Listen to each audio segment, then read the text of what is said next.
Welcome to another edition of Hora, New Zealand. COVID-19 has taken a toll on all of us. One of the most affected group, though, is performing artists. With a ban on gatherings of people, concerts have vanished completely, and so have the incomes of performers. So how are they coping? Join me in my conversation with popular Auckland musician Ben Fernandez. Ben is a classically trained jazz pianist, composer, and arranger. He has a master's degree in music, majoring in jazz performance from the University of Auckland. And the topic for his master's project was improvisation, Indian music, and jazz. The highly qualified Ben also has degrees in physics, computer science, and business management. Ben has performed at concerts and events in over 25 countries and is an award winning composer for jingles, television shows, and movies. He has released 7 albums of his music here in New Zealand, and his music is available on iTunes, Spotify, and YouTube.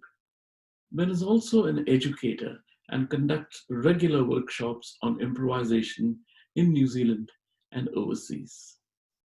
Hello, Ben. Welcome to Kia Ora, New Zealand. Oh, Dave, good to be here, and thanks for inviting me to be here with you all this morning. Always a pleasure to have you and to talk to you, Ben.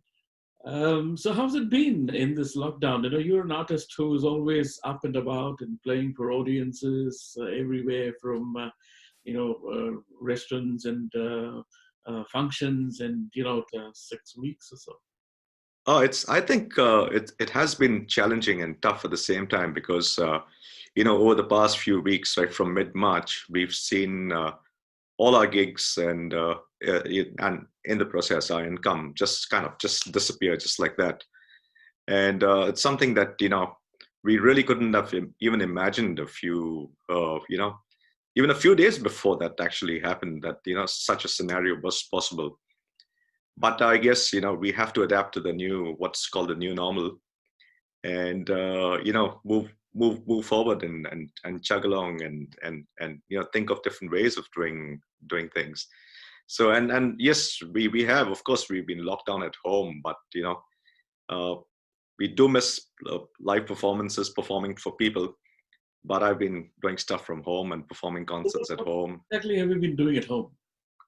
Quite a few things. In fact, I've started live stream. The first thing I did was try to reach out to people by sending small little videos to people I knew, especially people from rest homes and people I know who miss Facebook and on YouTube on my Facebook channel. And these were really well received. And I had little teams, and I've got my little son Josh at home. He plays drums and clarinet and a whole lot of other instruments. So I didn't have any other musicians to work with, so I used to do stuff with Josh. And in fact, one of the New Zealand Symphony Orchestra, somewhere in April, had put out a call for people and musicians around the country to play Pokari Kariana on a Saturday afternoon at 3 o'clock, just to show how solidarity through music of the entire country. And Josh and I just, on a whim, we played it. And that post has got almost 10,000 hits, views so far. And it's reached out to people from all over the world, in fact. And, and this is a key thing that has come out during this lockdown. People sharing ideas, people sharing resources, teachers. I teach as well. And, all my lessons have been online. And it's been challenging though, because you're working with a new environment, and you can't see your students face to face. But I guess everyone's really adapted to what's called the new norm, and really very quickly. So yeah, it's been challenging, but good in many. Ben, have you been doing collaborations with musicians, other parts of New Zealand or other parts of the world even? Oh yes, in fact, quite a few years, and this is the good thing that has happened. Ever since everyone's in lockdown, so I've had calls from singers, from musicians from India, from Australia, from the States. I've done a project with the drummer from Costa Rica, And there are a couple of our tunes up on my YouTube channel and on Facebook. So some small snippets that we've put together of of tunes. And there's one that I did with a singer from Napier. I recorded at home in Auckland, and the drummers from Costa Rica. Then I've done projects with singers from India and myself here, and also people from New Zealand as well, but in other parts of Auckland, so to say. Yeah, so it's been fantastic. Another good thing that has come out is there are some really key musicians, from all over the world who've been conducting workshops and lessons online, all for free. I connect with a fantastic pianist in the States called David Berkman, and every Tuesday morning he has a workshop on jazz harmony, and now these are some of the finest musicians in the world. And we've also had online discussions on Zoom with people from the music industry, from States, from Canada, from Singapore, all sharing ideas to see how we can we can move forward and find a way out of this. In New Zealand too, we've got Mensa. That's the music education New Zealand. Very, very supportive, and teachers all over New Zealand have connected, collaborated, shared ideas, different ways of doing it, who I don't think I would have made otherwise. And the students too. In fact, all of my students, they started composing songs. I've got them to compose songs about this new, their experiences of being in a bubble in lockdown. And, I might release their songs very soon, because it's amazing to hear, about the lockdown from a child's perspective. Yeah, so a lot of positives, in fact.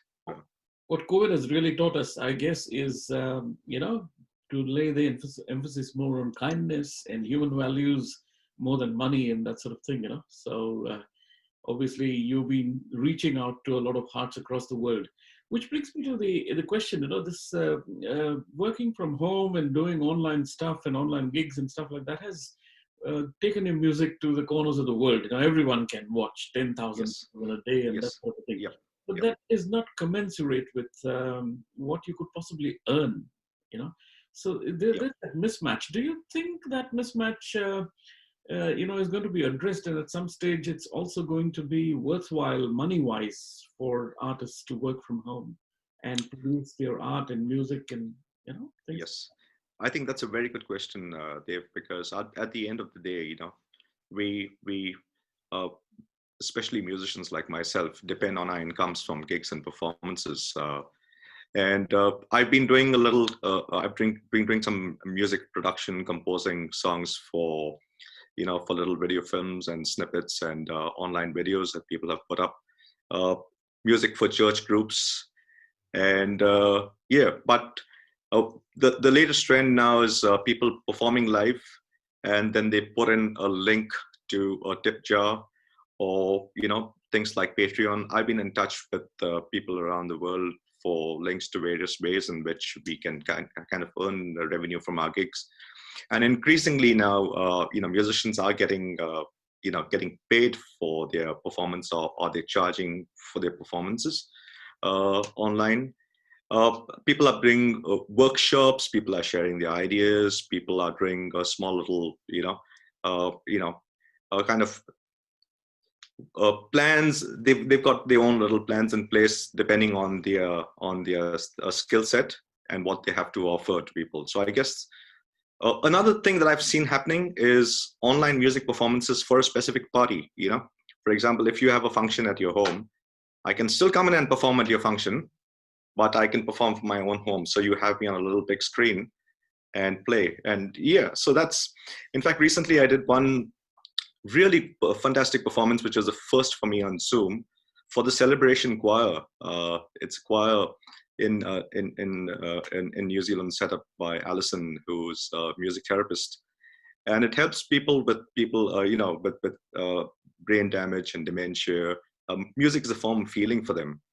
And I did this concert online on Zoom for them, and they sang along in their homes, and I played the piano, and they were all singing, and it was absolutely fantastic. It brought me a lot of joy, but I could also see the joy, and we had questions and answers, and people asked me to play a song from Goa, where I come from in India, And yeah. So I think things like this really help everybody and the community. And so if we can do small little things like this for various groups, and maybe earn a little bit, yep. So yeah. Traditionally, the audiences have been quite not used to paying for anything on the internet. Is that attitude changing? Do you see audiences now prepared to open their purse strings and actually say that, no, we need to support these artists and they are entertaining us, and, we need to pay them? Is that sort of thing beginning to happen? Do you see that? I can see that happen, yes, a little bit. I've been, talking to a couple of musicians overseas, especially, and they can, yes. So that's the new trend. And another thing we expect, that might happen is our music that's on channels like YouTube or Facebook, but also possibly, earn us some kind of revenue. A lot of musicians have been putting up their music on sites like Bandcamp, where a lot of revenue comes back to the original artist, and people have been supporting things like Bandcamp, or we encourage people to download our music, from Spotify or from iTunes as a way of supporting us. So that's another way. Now, with the New Zealand in level 2 lockdown, a few venues have started opening up again, and again, it's a matter of us musicians supporting venues, which so yeah. So I come this week. I've got a couple in June. I've got 2 in June. That's about it. So I've gone. When do we see you for the first time in live and in flesh and blood?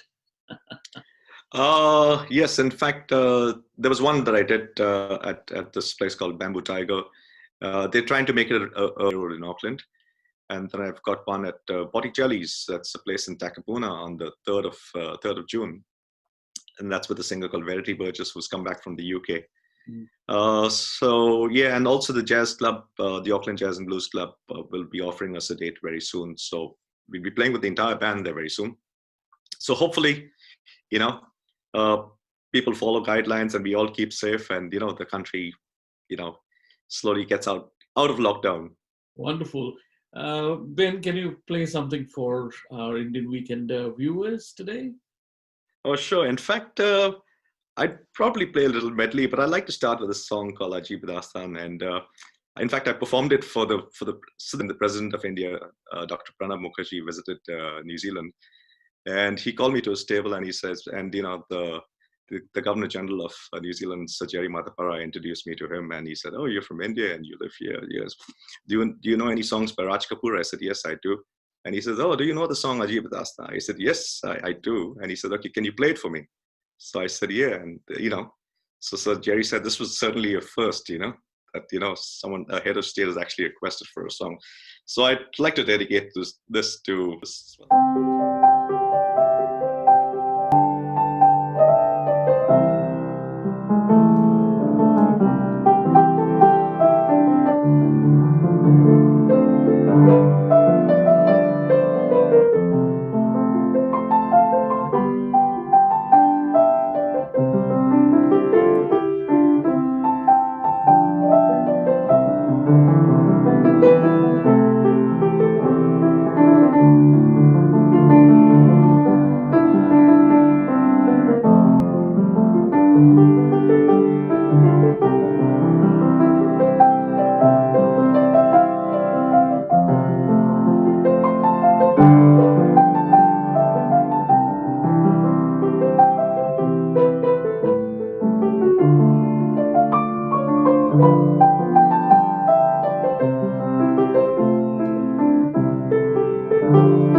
That was Welcome. that was fantastic, and I'm Welcome. sure it's going to delight our viewers today. Thank And you. before you go, let me, on behalf of all our viewers, wish you all the best for the Thank you. reopening and the dismantling of the alert levels.